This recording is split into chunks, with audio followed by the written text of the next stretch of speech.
États où les chefs d'État ne se sont pas exprimés, il n'y a pas de président en Afrique du Sud. Partout où les chefs d'État ne se sont pas exprimés, est-ce que ça fait moins de ces chefs d'État-là, des responsables dans leur pays? Atteint les 2 premiers décès et le seuil du millier de contaminations est désormais franchi. Le virus se propage très rapidement sur le territoire. Le pays est le seul du continent à appliquer un confinement total de la population. Mesure entrée en vigueur depuis minuit aujourd'hui. Cyril Ramaphosa a lancé un appel hier, notamment aux autres pays du G20. Le président sud-africain a eu un message très dur. On en parle avec Caroline Dumais, notre correspondante au Cap.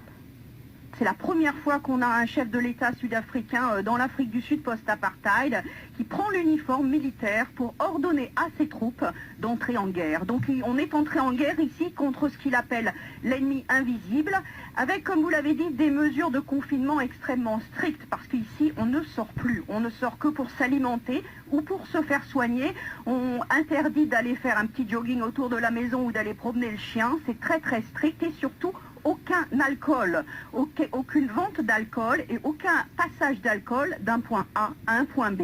Et ça a déjà été appliqué hier, puisque dans la nuit déjà il y a eu des arrestations de bars qui ont dû être fermés et de clients dans des bars qui ont été arrêtés. Donc des mesures très strictes, à signaler quand même que le président était très ferme, mais il avait beaucoup de compassion. Et il a demandé à ses forces de l'ordre de traiter la population avec indulgence, parce qu'il a dit que les gens sont terrifiés d'attraper ce virus, parce qu'ils savent qu'ils n'auront pas